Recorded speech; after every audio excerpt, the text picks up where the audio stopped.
어머니, 저번에 어머니가 주신 선글라스 20만 원이었죠. 이번에 제가 드린 스카프는 27만 원이에요. 차액 7만 원 입금 부탁드려요. 서로 공평해야 되니까요. 계좌번호도 함께 보내져 있었어요. 은행 이름과 계좌번호가 적혀 있었죠. 저는 눈을 의심했습니다. 그리고 문자를 다시 읽어봤어요. 제대로 읽은 게 맞았습니다.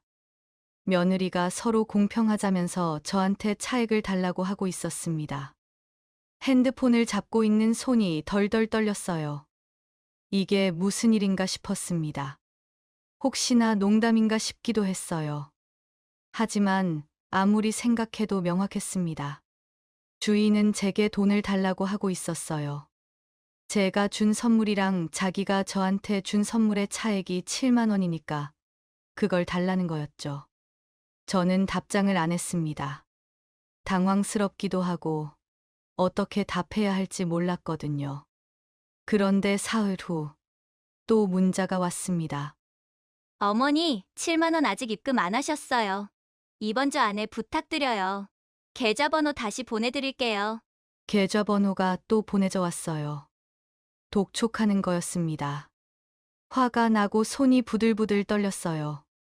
이 모든 일이 어떻게 시작되었는지 그 이야기를 처음부터 들려드릴게요. 제가 어떻게 통쾌하게 복수했는지 끝까지 함께 해주세요. 저는 김순자입니다. 올해 67이에요. 평생 체면과 예의를 지키며 살아왔죠. 아들 수호가 주희와 결혼한다고 했을 때는 정말 기뻤어요.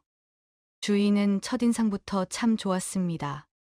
어머님, 뵙게 되어 영광입니다. 수호 오빠한테 어머님 얘기 많이 들었어요. 애교도 많고 예의도 바른 게 마음에 들었어요. 수호가 정말 좋은 사람을 만났구나 싶었죠. 아이들이 결혼을 준비하면서 저는 다짐했어요. 좋은 집에서 새 출발을 했으면 좋겠다고 생각했습니다. 그래서 결혼 선물로 제 통장에서 2억을 꺼내서 줬어요. 평생 모은 돈이었습니다. 남편이 일찍 세상을 떠나는 바람에 저 혼자 수호를 키우면서 그렇게 모은 돈이었죠. 떨리는 손으로 돈을 세어보며 생각했어요. 이 돈으로 수호가 행복했으면 좋겠다고요. 수호야, 주희야, 이 돈으로 좋은 집 구해서 행복하게 살아라. 그때 주희가 눈물을 흘리며 제 손을 잡았어요.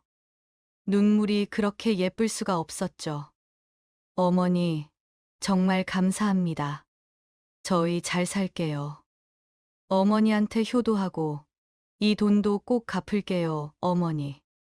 저는 정말 뿌듯했습니다. 이런 며느리를 만나서 복 받았다고 생각했어요. 주변 사람들한테 자랑도 많이 했죠. 우리 며느리가 얼마나 착한지, 얼마나 예쁜지 말이에요. 친구들이 다 부러워했습니다. 결혼 후에 주인은 자주 찾아왔어요. 일주일에 한 번은 꼭 들렀죠.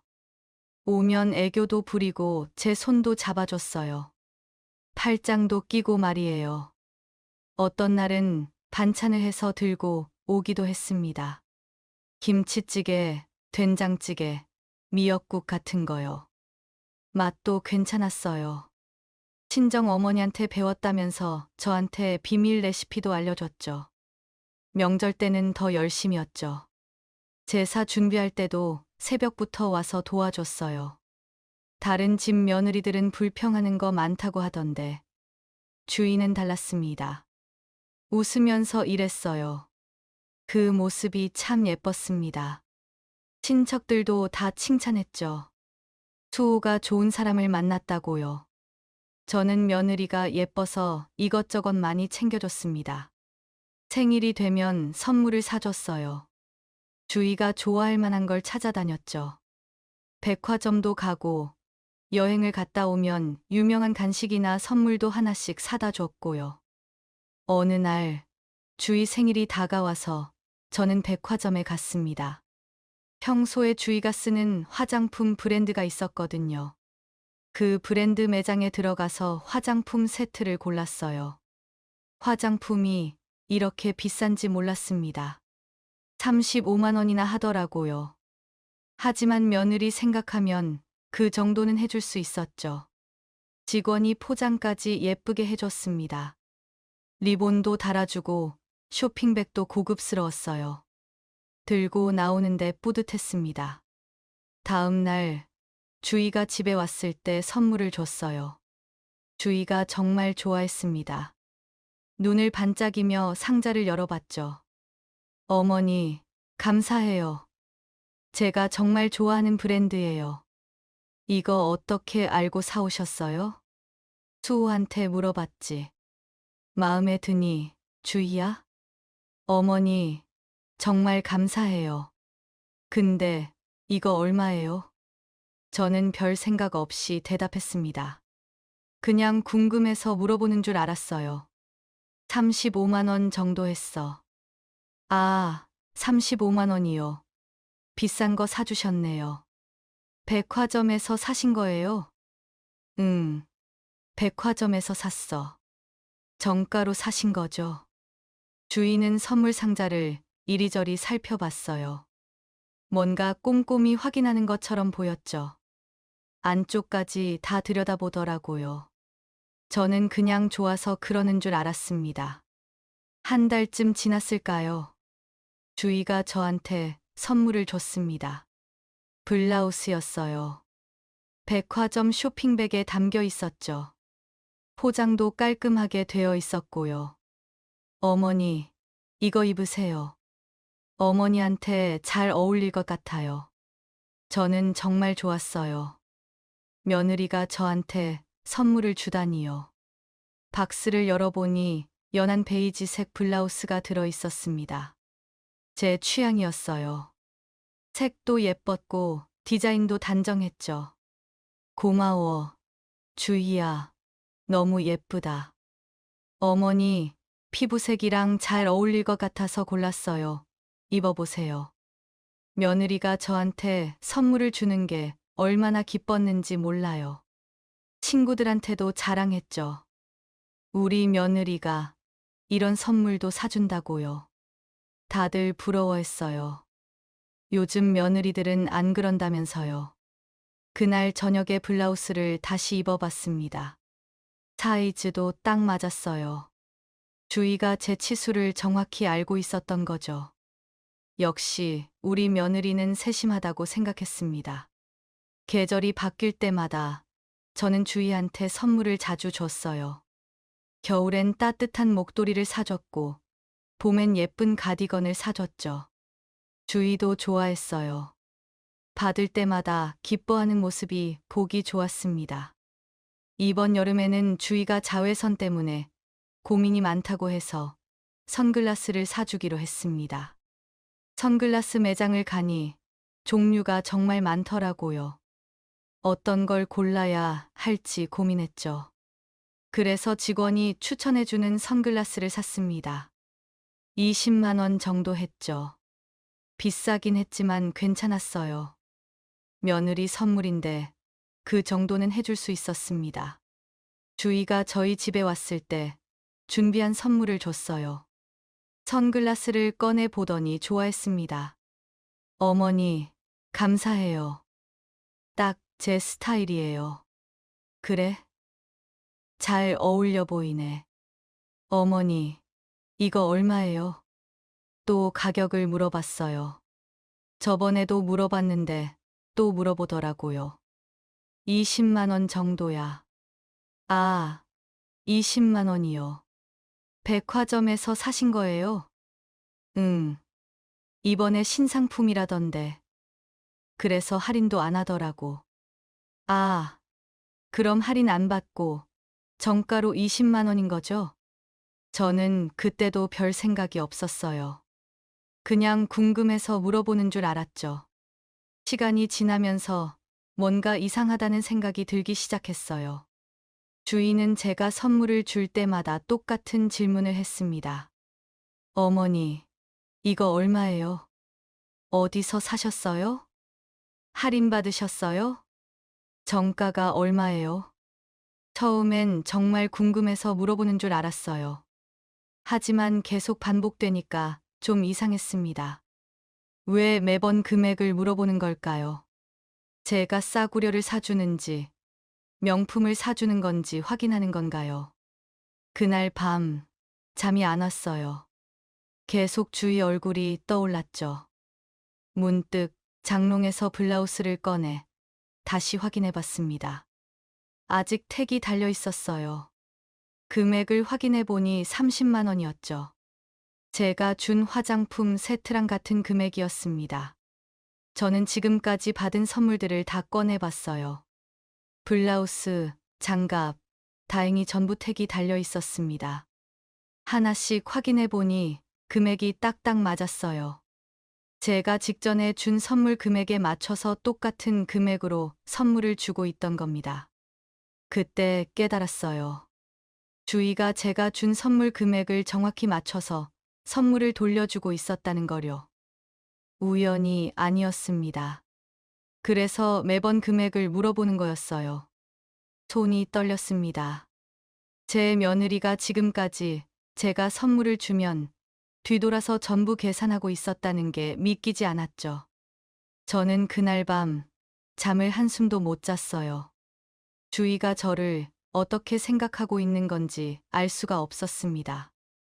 혹시 제가 착각하는 건가 싶기도 했지만 금액이 이렇게까지 정확히 일치하는 게 우연일 리가 없었거든요. 저는 며칠을 고민했어요. 주희한테 물어볼까도 생각했죠. 하지만 용기가 안 났습니다. 혹시 제가 오해하는 거라면 관계가 나빠질 수도 있으니까요. 그래서 그냥 지켜보기로 했습니다. 몇 달이 지나고 제 생일이 다가왔습니다. 68번째 생일이었죠. 수호와 주희가 케이크를 들고 집에 왔어요. 어머니, 생신 축하드려요. 케이크에 초를 켜고 소원을 빌고 초를 불었죠. 그리고 주희가 선물 상자를 내밀었어요. 리본이 달려있는 박스였습니다. 어머니, 선물이에요. 열어보니 스카프였죠. 명품 브랜드라고 했어요. 실크 소재라더니 만져보니 정말 부드러웠습니다. 어머니, 이거 어머니랑 잘 어울리실 것 같아요. 목에 두르시면 정말 예쁘실 거예요. 저는 명품이라고는 했지만 어떤 브랜드인지는 잘 몰랐어요. 제 눈에는 그냥 예쁜 스카프였죠. 주희가 신경 써서 준비한 선물에 감동을 받았습니다. 고마워, 주희야. 너무 예쁘다. 이렇게 부드러운 스카프는 처음 만져봐. 어머니한테 잘 어울리실 것 같아서 골랐어요. 마음에 드세요? 정말 예뻐. 고마워. 어머니, 마음에 들어 하셔서 다행이에요. 그날 저녁에 수호와 주희는 저녁까지 먹고 갔어요. 저는 혼자 설거지를 하면서 생각했죠. 역시 제가 오해했던 거라고요. 주희는 착한 며느리라고요. 금액이 맞는 건 그냥 우연이었을 거라고 생각했습니다. 설거지를 마치고 거실 소파에 앉아 있었어요. 텔레비전을 보고 있었죠. 그런데 그날 밤 10시쯤이었을까요? 핸드폰에 문자가 왔습니다. 주희였죠. 이 시간에 무슨 일인가 싶어서 열어봤어요.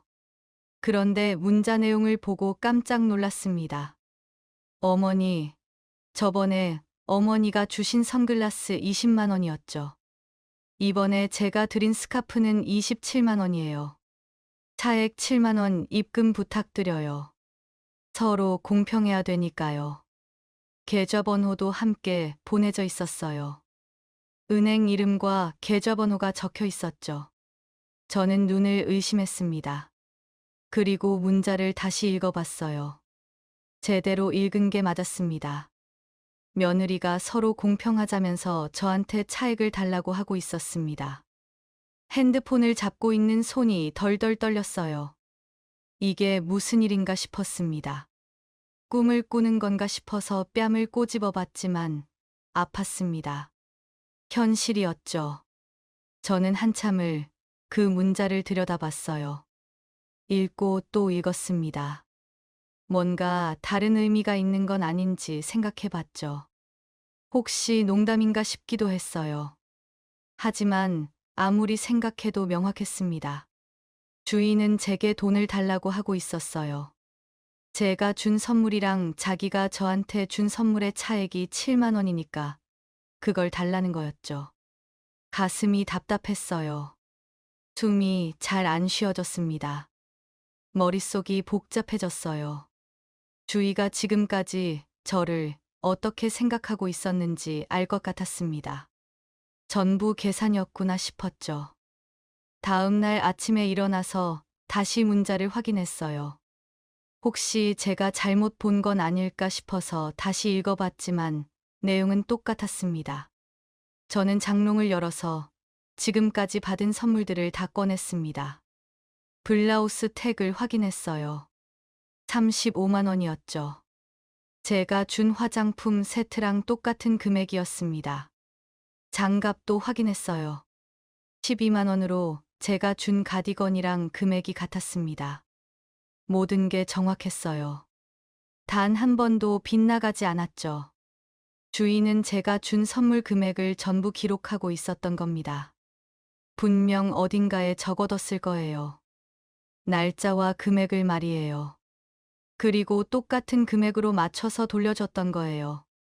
아니, 돌려준 게 아니었죠. 이건 거래였습니다. 주인은 저와 선물을 주고받는 게 아니었어요.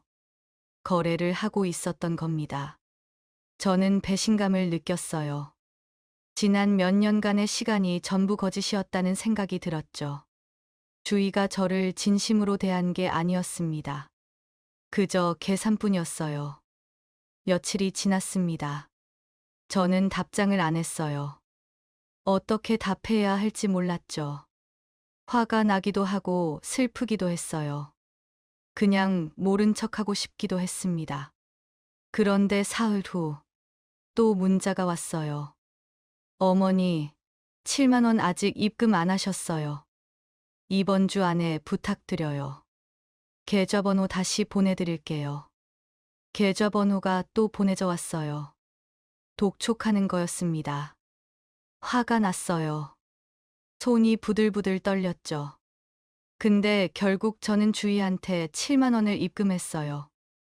이게 뭐 하는 짓인가 싶었지만 일단은 보냈어요. 그리고 생각했죠. 저도 주희처럼 정확하게 계산해야겠다고요. 며칠 후였습니다. 저는 집 근처 마트에 장을 보러 갔어요. 평소처럼 장바구니를 들고 이것저것 담았죠. 계산을 마치고 집으로 돌아오는 길이었어요. 마트 계단을 내려가고 있었죠. 계단이 좀 가팔라서 조심히 내려가고 있었는데 갑자기 누가 뒤에서 쳤습니다. 죄송해요. 젊은 남자였어요. 급하게 뛰어가다가 저랑 부딪힌 거였죠. 순간 균형을 잃고 몸이 앞으로 쏠렸습니다. 쿵 하는 소리와 함께 바닥에 쓰러졌어요. 장바구니가 쏟아져서 바닥에는 계란이 깨져 있었죠. 그때 다리에서 엄청난 통증이 느껴졌습니다. 움직일 수가 없었어요. 어르신, 괜찮으세요? 진짜 죄송해요. 부딪힌 남자가 황급히 돌아왔어요. 하지만 급한 일이 있다며 바로 가버렸죠. 다행히 근처에 있던 젊은 여자분이 달려왔어요. 그분이 제 옆에 앉아서 괜찮냐고 물어봤습니다. 다리가 너무 아파요. 어르신, 움직이지 마세요. 제가 119 불러드릴게요. 그분이 119에 전화를 해주고 몇 분 후에 구급차가 왔어요. 병원으로 가는 동안 다리가 너무 아팠습니다. 눈물이 날 것 같았죠. 병원에 도착하니 의사 선생님이 엑스레이를 찍자고 했어요. 검사 결과는 금방 나왔습니다. 다행히 골절은 아닙니다. 인대가 심하게 늘어난 거예요. 깁스는 안 해도 되지만 한동안 조심하셔야 합니다. 얼마나 조심해야 하나요? 2주 정도는 무리하지 마세요. 많이 걷지 마시고요. 결과를 듣고 응급실 침대에 누워 있는데 1시간쯤 지나서 주희가 병원에 왔습니다. 숨을 헐떡이며 응급실로 들어왔죠. 어머니, 괜찮으세요? 깜짝 놀랐어요. 수호 오빠는 회의 중이라 제가 먼저 왔어요. 주희의 목소리는 걱정하는 것처럼 들렸지만 표정은 어딘가 건조했습니다. 진심으로 걱정하는 것 같지 않았죠. 눈빛이 차가웠어요. 어머니, 깁스하셔야 되는 거 아니에요. 깁스는 안 해도 된대. 그냥 조심하라고만 하더라. 그래도 다행이네요. 진짜 큰일 날 뻔했어요. 응, 다행이야. 병원비는 제가 낼게요. 어머니, 지갑 안 가져오셨죠? 그래, 고마워. 그럼 제가 수납하고 올게요. 어머니는 여기 계세요. 주희가 병원비를 내줬습니다. 저는 정말 고마웠죠. 아파서 움직이기도 힘들었거든요. 며느리가 챙겨주니 다행이었습니다. 집에 와서 며칠을 누워 있었어요. 다리가 계속 아팠죠. 파스를 붙이고 약도 먹었어요. 수호는 회사 때문에 바빴고 주희는 가끔 한번 들렀다 갔습니다. 일주일쯤 지났을까요? 다리가 좀 나아졌어요. 그래도 아직 불편했죠. 절뚝거리며 걸었습니다. 그런데 그날 오후에 문자가 왔습니다. 주희한테서요. 어머니, 지난번 응급실 치료비 3만 원 입금 부탁드려요. 제가 대신 결제한 거니까요. 서로 정확히 해야죠. 문자를 본 순간 핸드폰이 손에서 떨어질 뻔했어요. 간신히 잡았죠. 다시 읽어봤습니다. 제대로 읽은 게 맞았어요. 주희가 제 병원비 결제한 걸 입금해달라고 하고 있었습니다. 3만 원을 입금하라고요. 제가 다쳐서 응급실에 간 건데 그 돈을 달라고 하다니요. 저는 그 자리에 그대로 주저앉아 버렸어요. 다리가 풀렸습니다. 가슴이 답답했죠. 숨이 잘 안 쉬어졌어요. 며느리가 시어머니 병원비 내준 걸 계산하다니요. 그것도 3만 원을 다시 돌려달라고 연락을 하다니요. 믿을 수가 없었습니다. 이게 사람이 할 짓인가 싶었어요. 저는 한참 동안 그 문자를 들여다봤어요. 화가 났습니다. 하지만 동시에 서글펐어요. 제가 이런 취급을 당할 만한 사람인가 싶었죠. 그날 밤에는 잠을 한숨도 못 잤어요. 계속 생각했습니다. 주희가 저를 어떻게 생각하는지요. 아마 저는 그냥 거래 상대였던 거예요. 가족이 아니었죠. 그저 돈을 주고받는 관계였던 겁니다. 다음 날 아침에 결심했어요. 저도 똑같이 해주겠다고요. 주희가 계산을 한다면 저도 계산을 하겠다고 마음먹었죠. 주희 말대로 공평하게 계산하자고요. 저는 서랍을 열었어요. 오래된 통장들이 들어 있었습니다. 그 중에서 수호 결혼할 때 쓴 통장을 꺼냈죠. 2억 원을 송금한 내역이 있었어요. 정확한 날짜도 적혀 있었습니다. 통장을 들여다보면서 생각했어요. 이 돈을 돌려받을 수 있을까요? 저는 바로 인터넷으로 변호사를 알아봤습니다. 그리고 월요일로 상담을 예약했어요. 월요일 오전이 됐습니다. 저는 변호사 사무실에 갔어요. 빌딩 7층에 있었죠. 엘리베이터를 타고 올라가니 깔끔한 사무실이었어요. 젊은 여자 변호사가 맞아줬습니다. 30대 중반쯤 되어 보였죠. 어서 오세요. 앉으세요. 어떻게 오셨나요? 제가 며느리한테 준 돈을 돌려받고 싶은데 가능할까요? 현재 어떤 상황인지 자세히 말씀해 주세요. 저는 처음부터 끝까지 설명했습니다. 수호가 결혼할 때 집을 사라고 2억을 줬다고요. 그리고 주희가 저한테 어떻게 행동했는지도 다 말했습니다. 변호사가 메모를 하면서 들었어요. 고개를 끄덕이기도 하고 눈썹을 찌푸리기도 했죠. 그럼 2억을 현금으로 주신 건가요? 아니요. 은행 가서 계좌이체해 줬어요. 통장 거래 내역은 있으신가요? 네, 여기 있습니다. 저는 통장을 꺼내서 보여줬어요. 변호사가 자세히 봤죠. 송금 내역이 명확하네요. 그런데 문제가 있습니다. 무슨 문제요?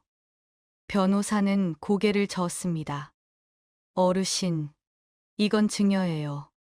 증여는 돌려받기 어렵습니다. 빌려줬다는 증거가 있어야 하는데, 문자나 서류 같은 게 있으세요? 빌려준다는 내용의 문자나 갚겠다는 약속을 한 문자 같은 게 있으시면 대여로 주장할 수 있습니다. 저는 없다고 했어요. 그냥 계좌로 이체해줬다고요. 변호사는 난감한 표정을 지었습니다. 그럼 어렵겠네요. 증여는 되돌려 받기가 힘들거든요. 저는 실망했습니다.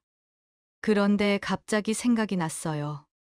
제가 2억을 보내줬을 때 주희가 답장을 보낸 내용이요. 잠깐만요. 문자가 있어요. 저는 핸드폰을 꺼내서 옛날 문자를 찾아봤어요. 삭제하지 않고 남겨뒀던 게 다행이었죠.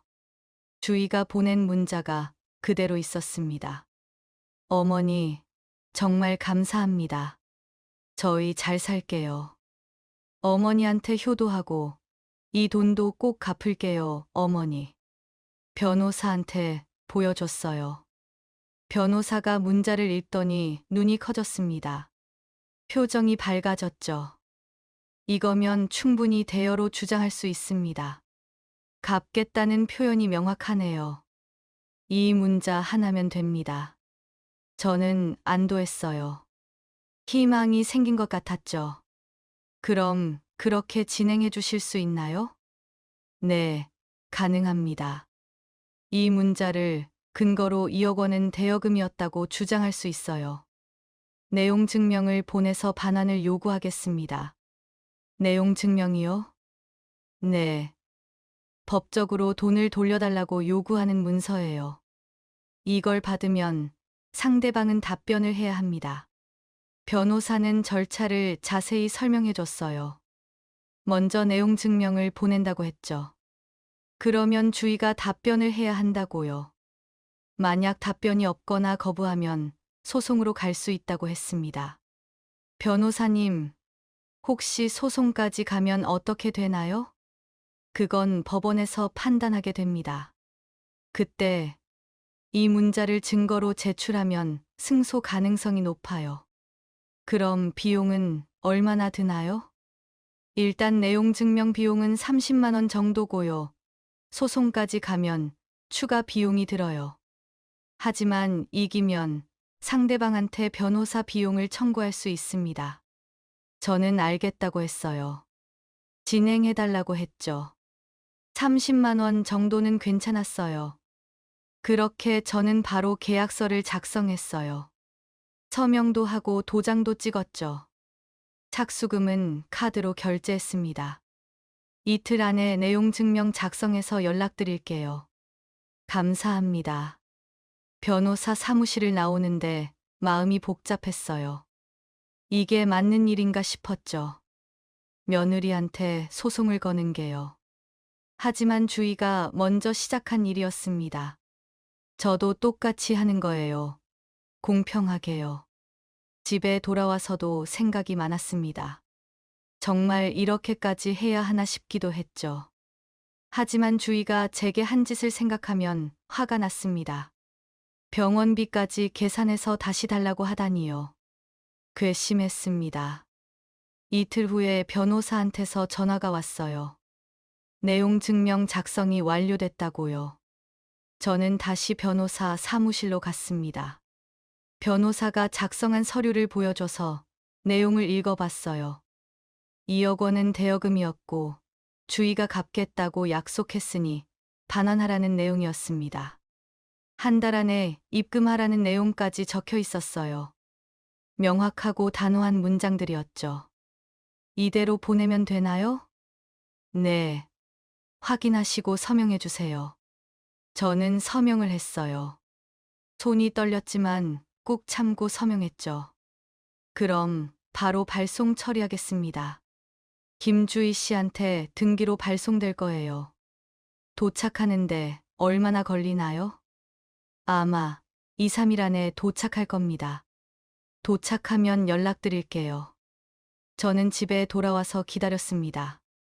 주희가 어떻게 반응할지 궁금했어요. 동시에 두려웠죠. 관계가 완전히 끝날 수도 있으니까요.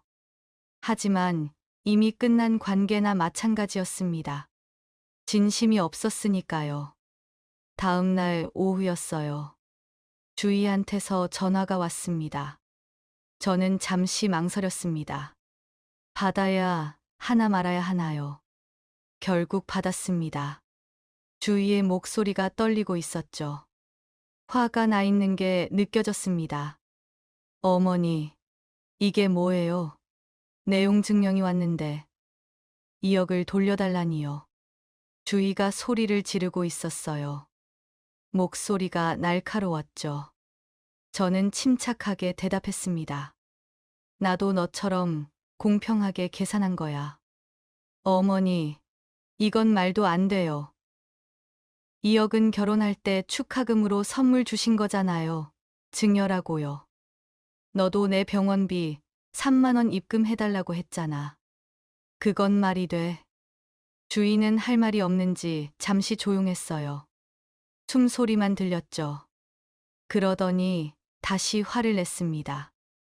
어머니, 그건 다른 문제예요. 저는 제 돈으로 낸 거잖아요. 당연히 돌려받아야죠. 나도 내 돈으로 2억을 준 거야. 그리고 너가 분명 갚겠다고 했잖아. 증거 문자도 있어. 전화기 너머로 당황하는 게 느껴졌어요. 침묵이 길게 흘렀죠. 주인은 한참 후에 다시 말했습니다. 그건 그냥 감사하다는 표현이었어요. 아니, 그건 갚겠다고 약속한 거야. 변호사도 그렇게 봤어.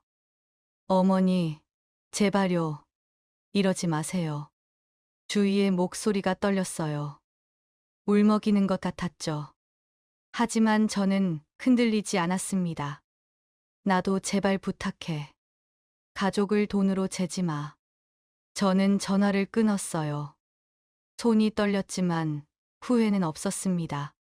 몇 분이 지나서 수호한테서 전화가 왔어요. 목소리가 다급했죠. 엄마, 이렇게까지 하셔야 해요. 요즘 사람들은 다 이래요. 주희만 그런 게 아니에요. 아들까지 저를 이해하지 못했어요. 오히려 제가 이상한 사람 취급을 받고 있었죠. 가슴이 아팠습니다. 수호야, 주희가 내 병원비를 달라고 했어. 그것도 3만 원을. 그건 괜찮은 거야? 엄마, 그건 주희가 낸 거니까 정산하는 거잖아요. 요즘 젊은 사람들은 다 그렇게 해요. 더치페이 하는 것처럼요. 시어머니 병원비도 더치페이를 하는 게 맞는 거야? 엄마, 그게 아니라 요즘 세상이 그래요. 다 정확하게 하는 거예요. 그럼 나는 늙었으니까 당해도 된다는 거야? 엄마, 그런 의미가 아니에요. 저는 전화를 끊어버렸어요. 화가 났습니다. 아들도 며느리 편이었어요. 저는 혼자였죠. 아무도 제 편이 아니었습니다. 그리고 하루 종일 계속 생각했어요. 제가 잘못한 건가요? 아니면 주희가 잘못한 건가요? 하지만 답은 명확했어요. 주희가 먼저 시작한 일이었죠. 저는 마음을 다잡았어요. 끝까지 가기로 했습니다. 주희한테 제대로 보여주기로요. 가족을 돈으로 재면 어떻게 되는지 말이에요. 다음 날 아침이었습니다. 아침 8시쯤 됐을까요? 초인종이 울렸습니다. 누가 이렇게 이른 시간에 왔을까 싶었죠. 문을 열어보니 수호와 주희였어요. 주희 손에는 내용 증명이 쥐어져 있었죠. 눈이 벌겋게 충혈돼 있었어요. 밤새 울은 것 같았습니다. 어머니, 이거 철회해 주세요. 주희가 바로 소리쳤어요. 아침 인사도 없이 들어와서 화부터 냈죠. 손에 쥔 내용 증명을 흔들며 말했습니다. 어머니, 이건 말도 안 돼요. 당장 취소해 주세요. 2억은 너무 많아요. 저는 화가 났습니다.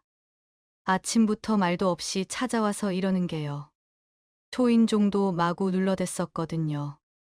주희야, 나도 너랑 똑같이 한 건데 왜 내가 하면 안 돼?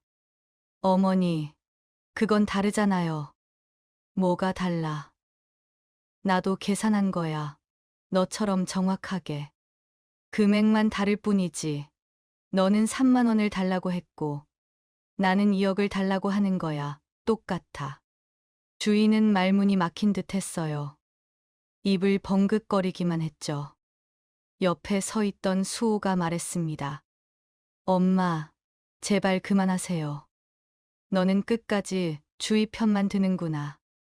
네 엄마는 상관없어. 내가 당하는 건 괜찮은 거야? 엄마, 그게 아니라 엄마가 너무 심하신 것 같아요.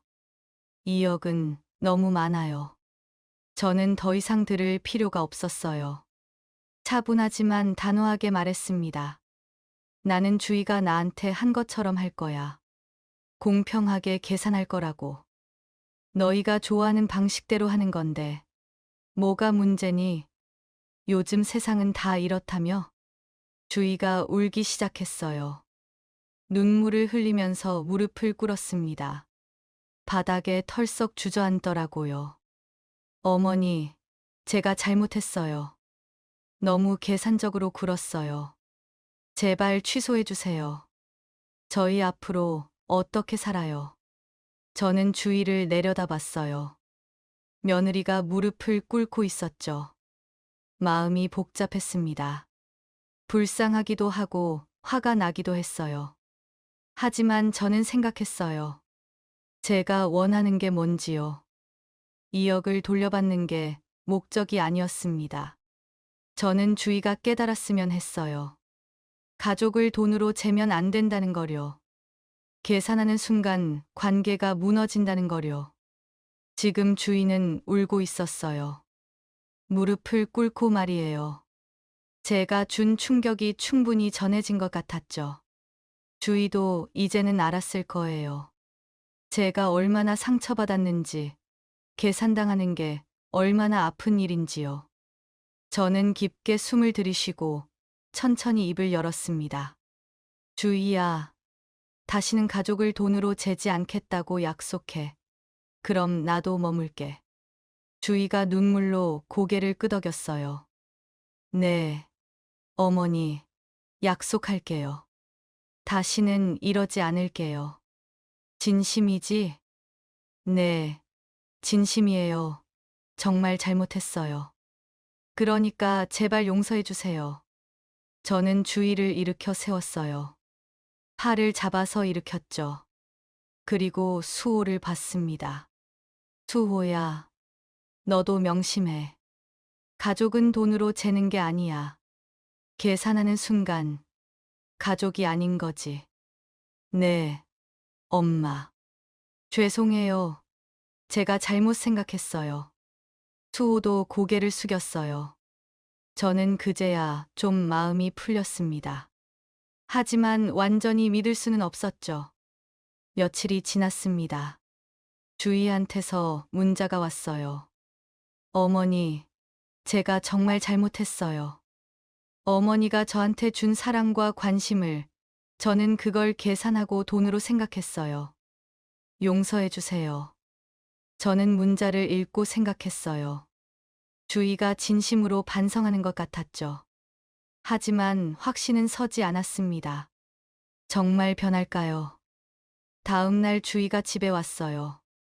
예전처럼 반찬을 들고 왔더라고요. 어머니, 이거 제가 만든 거예요. 드셔보세요. 저는 받았지만 경계는 늦추지 않았어요. 또 계산하는 건 아닌지 의심했습니다. 고마워. 어머니, 정말 죄송해요. 앞으로 달라질게요. 지켜봐 주세요. 주희의 눈에 눈물이 맺혀 있었어요. 진심으로 보였습니다. 하지만 아직은 완전히 믿기 어려웠어요.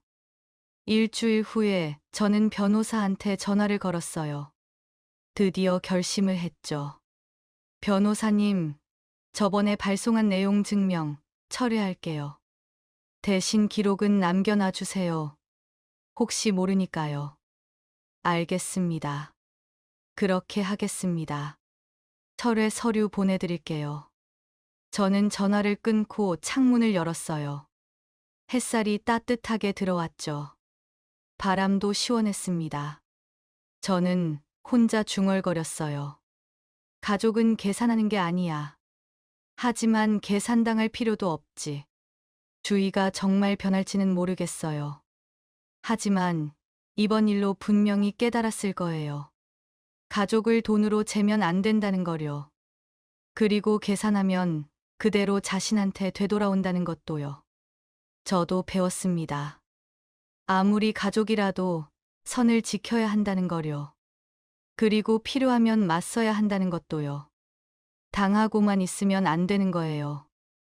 며칠 후 주희가 저희 집에 또 왔어요. 이번엔 빈손으로 왔죠. 손에는 아무것도 들지 않았습니다. 어머니, 그냥 얼굴 보러 왔어요. 불편하시지 않게 오래 있진 않을게요. 저는 웃었어요. 이게 진짜였습니다. 계산 없는 방문이요. 빈손으로 와도 괜찮았어요. 그래, 들어와. 주희와 차를 마시면서 이야기를 나눴어요. 예전처럼 자연스럽진 않았지만 그래도 괜찮았습니다. 시간이 지나면 나아지겠죠. 아니면 안 나아질 수도 있고요. 하지만 저는 이제 알아요. 제가 당하고만 있을 필요는 없다는 거요. 필요하면 똑같이 계산할 수 있다는 것도요. 저녁이 되어 주희가 돌아갔어요. 저는 혼자 설거지를 하면서 생각했습니다. 이번 일이 끝이 아닐 수도 있어요. 주희가 다시 계산할 수도 있죠. 하지만 적어도 주희는 알게 됐을 거예요. 저도 계산할 수 있다는 거요. 그리고 필요하면 끝까지 갈 수 있다는 것도요. 창밖을 보니 해가 지고 있었어요. 노을이 예뻤습니다. 저는 조용히 미소 지었죠. 가족은 소중하지만 존중도 필요합니다. 서로를 존중하지 않으면 가족도 소용없어요. 계산하는 순간 가족이 아니게 되는 거죠. 저는 이제 그걸 알아요. 그리고 주희도 알게 됐으면 좋겠어요. 진심으로요. 다시는 가족을 돈으로 재지 않았으면 해요. 내용 증명은 철회했지만 변호사 사무실에 기록은 남아 있습니다. 혹시 모르니까요. 만약 주희가 다시 계산하면 그때 다시 꺼낼 수 있죠. 하지만 그런 일이 없었으면 합니다. 주희가 정말 변했으면 좋겠어요. 진심으로 가족을 대했으면 해요. 그게 제 바람입니다. 지금까지 이야기 들어주셔서 감사합니다. 구독과 좋아요 부탁드려요. 여러분의 작은 관심 하나하나가 제게 큰 힘이 됩니다.